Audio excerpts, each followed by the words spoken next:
Hey guys, this is Hell Hades. This is a Raid Shadow Legends video. Guys, I'm on the test server here. We're going to try out the PACKMASTER Shayak and see what he's all about, honestly. Massively mixed opinions on this dude so far from the community. And there's almost this kind of like fear of FOMO. What if they release a really good dog? I honestly thought that the reward for the new Siege, the new Clan vs Clan Siege, was going to be a dog. So when I saw that Void Legendary yesterday, I was pretty surprised. I was like, oh, they've missed a trick.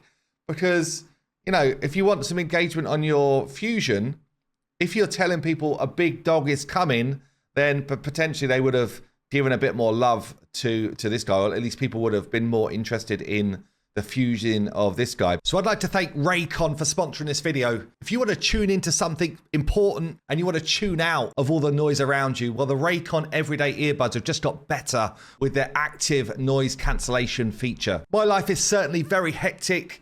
If I need to go out and walk the dogs and just want to like chill listening to my favorite David Gemmell book, they are absolutely perfect. When I've been doing my training recently for this new charity event that I'm doing, they've been absolutely brilliant. Throw a podcast in the ears and just get walking. And when I've been traveling, doing stuff for Fateless, and I'm on flights, and I really just want to sort of zone out of what's around me and zone in on my series or my film, then they've been absolutely brilliant with this new noise cancellation feature that they've added into the earbuds. So look, if you want the same quality that you'd expect from the big guys, but basically at half the price, you should check this out. They're actually really, really great. So I got mine in this beautiful blue. I've also got this Galaxy protective case to go around it as well. They're quick charge, they fit in the ears beautifully, and the noise cancellation is actually awesome. If you want to get involved, click the link down below in the description or in the pinned comment. You'll get 20% off your purchase.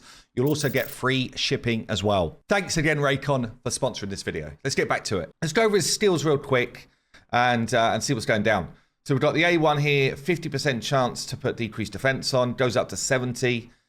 The interesting part of the A1 though is this. So then teams up with any allied dogs basically, but there's a bunch of rare ones in here. The interesting ones for me at this part, or for the A1, Fellhound doing AoE hits. So we're going to test that today. Him with Fellhound is probably the most interesting part. The rest of the A1s for the dogs are, I'd say, fairly irrelevant.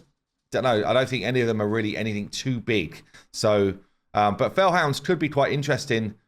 Imagine using a whole team of Fellhounds on like Spider Hard, for example. But that's a lot of investment, right? That's a lot of investment to do that. So, anyway, this is the A1. The A2 here is a full cleanse of him. So just this champion. A big heal of this champion. Then places a shield for 2 turns. Value of the shield is based on surplus heal of this. The shield buff cannot be removed, stolen, or transferred if you've got one of the dogs around. Also, we get a taunt on and reflect damage on this champion. So again, these buffs cannot be removed or stolen or anything if the dogs are around. So we're going to do a bit of playing with this. It's just a shame, like the dogs are a bit more memey than great. I did see a post on Facebook where someone was saying all you need is Terror Beast and this guy for a Hydra team. Maybe it was Terror Beast, Fellhound, and this guy. And then you've basically got all that you need for a team in Hydra. So I guess we're going to be checking that out and see what the thinking is there. But certainly one of the best things about this skill is the taunt basically means you're not going to be eaten by the Hydra heads. So if we can keep taunt up for the whole duration, then maybe this becomes quite an interesting kind of piece, as long as we've got one of the dogs around. We then got a A3, which is very good. So the other skills so far I'd say are okay. The A3, very good. So we get a nice turn meter feel on a 3-turn, and 100% if booked of placing block buffs on all enemies for 2 turns. This cannot be resisted if you've got one of the dogs around. And it's not a hit.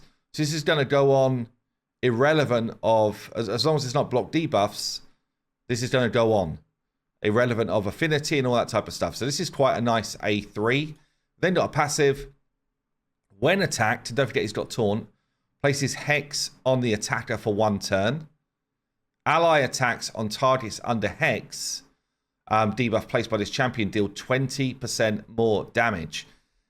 I guess what we're going to try here is, does this include other champions as well? Does this include, let's say, and this is a good shout out from Saf actually, if we've got Turvold on the team doing Colossal A1s, is he getting 20% more damage from an ally attack as well? Or is it just these ally attacks? So that's something which we're interested in, and we can test that out as well. But so Hex, block buffs is kind of the main parts of his kit, I'd say. The rest of it at the moment, I guess, and Taunt.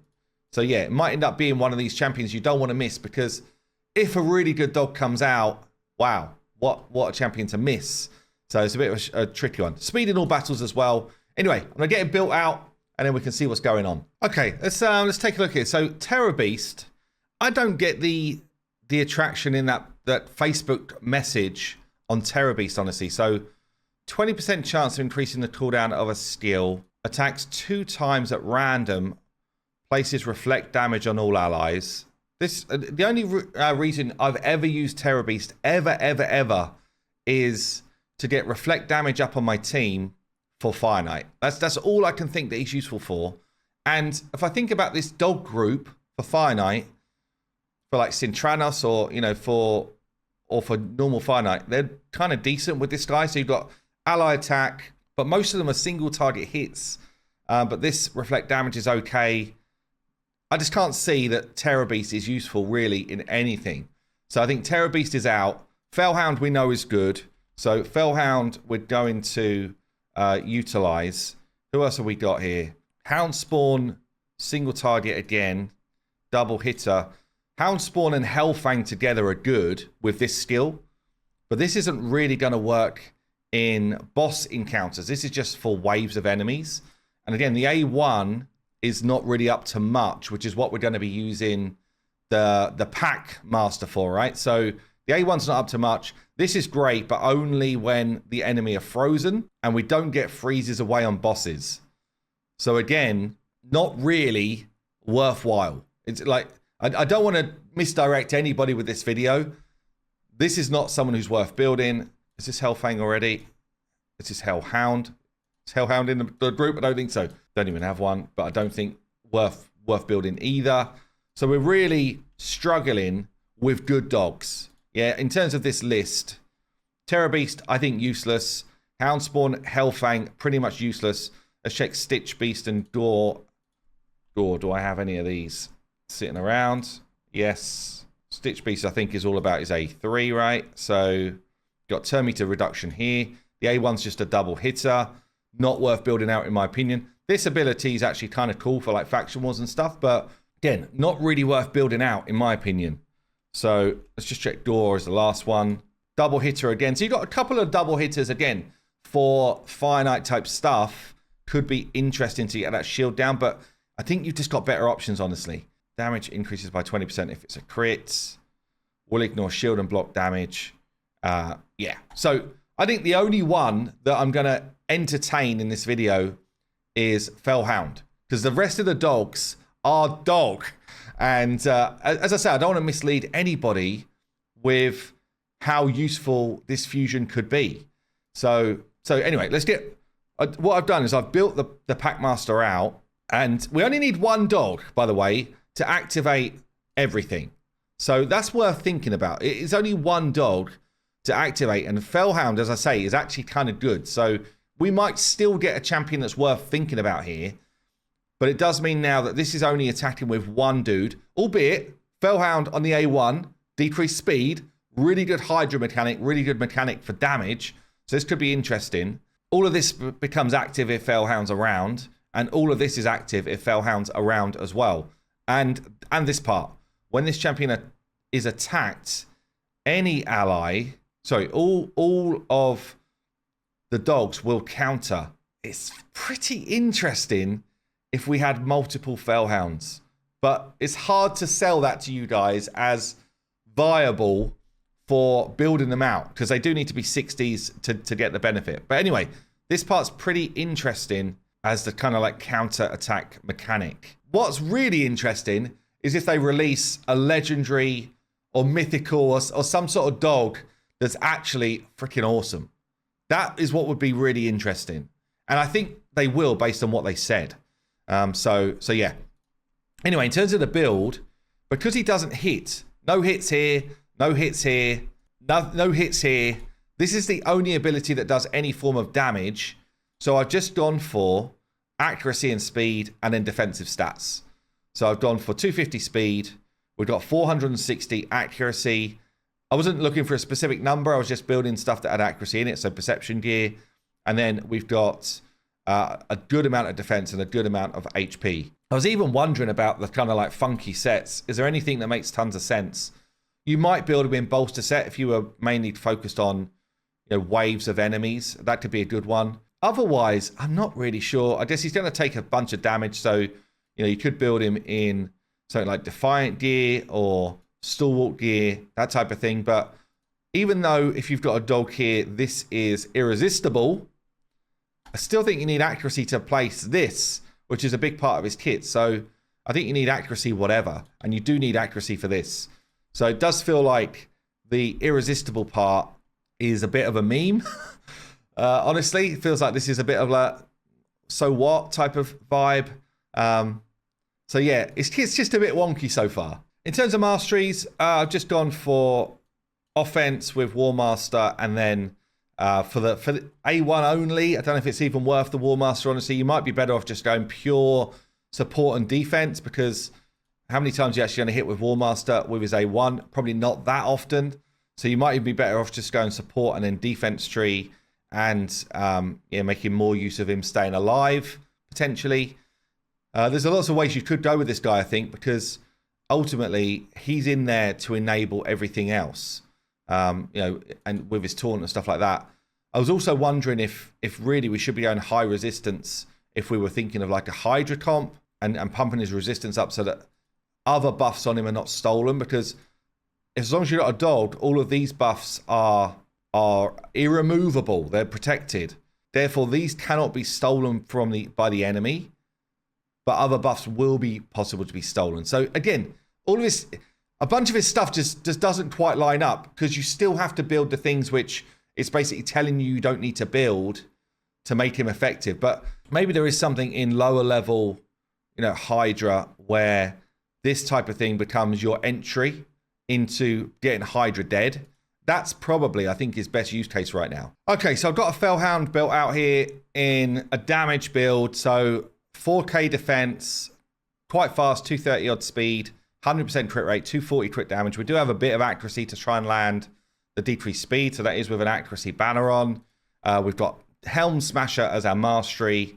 So we're just going to try to see if we can get something funky going on. We'll try Spider Hard 10. I wanted to see if this type of comp can work. So let's just give this a go. So we're going to get Hex out there from Mithrala. Drop defense and weaken out there from, obviously block buffs is kind of irrelevant. Drop defense and weaken from Lydia into a hit. It's just not quite enough.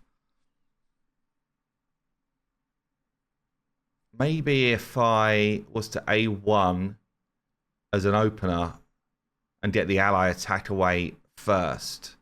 Let me just try that. I think I just need to speed Lydia up a bit here, so she's quicker than the Houndmaster. Why is she so damn slow? We're trying to make stuff work. We're trying. Let's grab this, and then we want to open with his A1. This is basically irrelevant apart from the turn meter fill here. This is not irrelevant because that's quite nice, but it's almost like, do we just want to use that? Do we basically want to lock these out and just say, give me your A1s? Same with this guy. Okay, let's see it. Let's try it.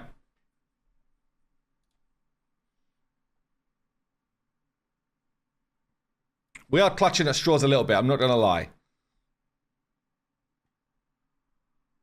So we get the A1 away with the ally attack, and again, so we're getting some damage away. Okay, it's not quite killing the dude, but it's interesting at least.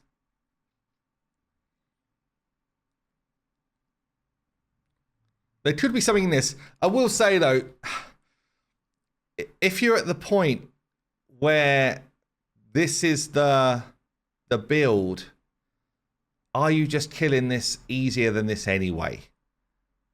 It's definitely an interesting angle of it. And also what it does show is if we get some good dogs, there's something quite interesting that could happen with this hero, with this champ, if we get good dogs. But yeah, the trouble is the rest of the dogs are so bad. Well, again, maybe this is where the fell. Yeah, I mean, it's irrelevant. The rest of the dogs are so bad that it's not going to help us. But you can see there, that did get a job done. Fellhound doing all of the damage. Did get a job done. And, you know, clearly if we had someone else in the team that can pump some proper damage in as well. So if we got our usual kind of crew, like a Newt in there or something, then we suddenly get quite a quick team. So if Newt is literally just coming in with this, it's built quite slow. Should be right though. We'll see.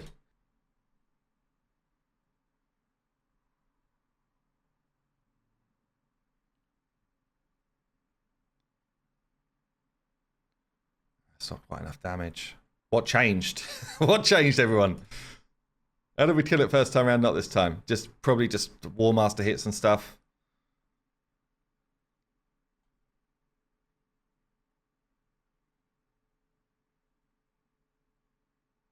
That time it worked. And obviously you get someone in who actually is doing some work.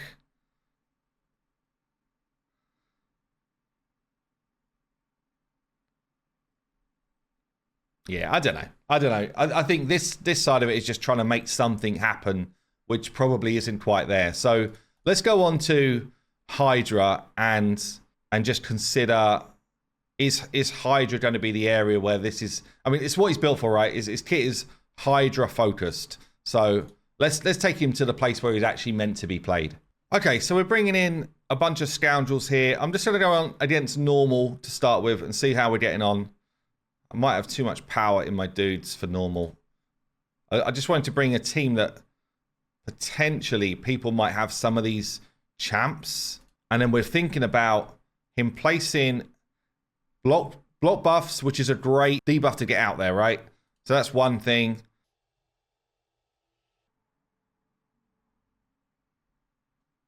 We're getting decreased speed on from Fellhound. That's good as well.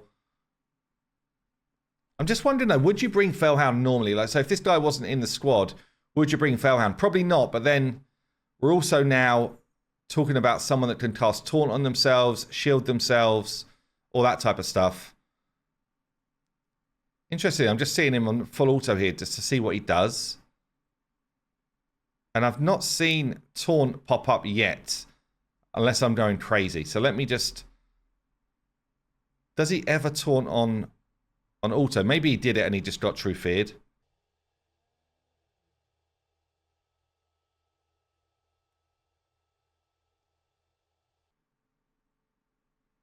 He's obviously placing the A3. That's working. I don't think I've seen him do an A2 yet.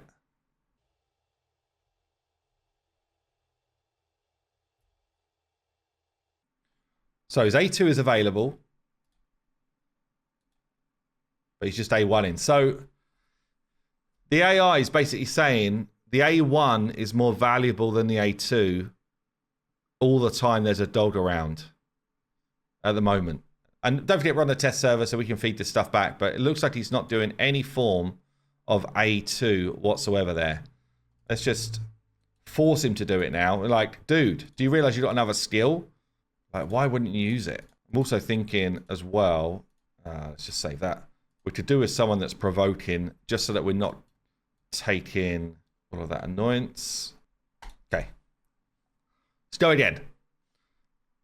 You're not making yourself look so good, my friend. Okay, so we got the taunt up. They're protected. We got the big shield on. Tried to steal it. Couldn't steal it, obviously. And now, as long as this is up and it's protected... So it should never not be up. Nobody in the team should be eaten. Which obviously in Hydra is quite a big deal.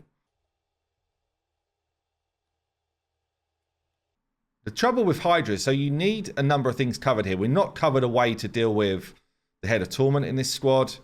We've got someone dealing with the Head of Decay. We've got someone dealing with us being eaten, potentially. But Fellhound being in the squad as our damage, I mean, it's okay, but it's not brilliant. The decreased speed is good, honestly. It's one of the best debuffs for Hydrra. So that is good. But I don't think we're bringing enough extra to warrant his place in the squad. This is the problem. I guess you've got someone who's constantly AoEing. You could even put them in provoke set as well. So that could kind of like remove the Morley from this squad. And then Fellhound maybe gives you double dip for, you know, something worthwhile. But yeah, currently the rest of the dogs don't offer anything at all. So on his own, he's bringing you block buffs. He's giving you Hex when he gets hit. He's bringing Taunt up so we don't have our dudes eaten. So all of that's cool. But until there are better dogs, I think this guy is probably in the vault. I think he's probably in the vault. Which is a tragedy because you know what's going to happen? They're going to bring out in a month a dog that's really good, and then everyone's going to be like, oh, there'll be the people that did the fusion that say, oh, we told you he was worth doing, and there'll be the people that decided to skip that which will say, why couldn't they just give us this information up front? That's the way it's going to go down. So you can see someone is about to be eaten now because Taunt is not currently up, because it's got one extra turn cooldown compared to what we need. It does get it back up in time. Okay, that's good. So at least we can see that working out. Taunt, the eaten is on 0. Nobody's being eaten right now. And that gives us a little bit of breathing room to get some jobs done. So Taunt's actually a good buff for Hydrra. Trouble is, he's going to drop off in a second. He's going to take his turn. And I think we would need somebody like a Painkeeper in the team as well, or someone that's going to reduce cooldowns to, I don't know, maybe we just keep it going. I mean, I guess it comes to a bit of timing on that sort of stuff. If you had a Painkeeper in the team, then I think you keep Taunt up the whole time. And that means nobody will ever be eaten. But again, you're eating up one of your spots in your squad. Don't know. I'll let this run play out. Yeah, now someone's been eaten. I'll let this run play through. Let me know in the comments, what do you think of this guy? Is he worth your time and your energy? Is there somewhere you would use him that I've not looked at and you're like, HH, are you crazy? This is where he's good. If there is, I'd love to know it. Anyway, that is my initial playtest of the Packmaster. I'd say it's not a good one. I'd say he's left wanting. But, damn. Anyway, have yourself a good day.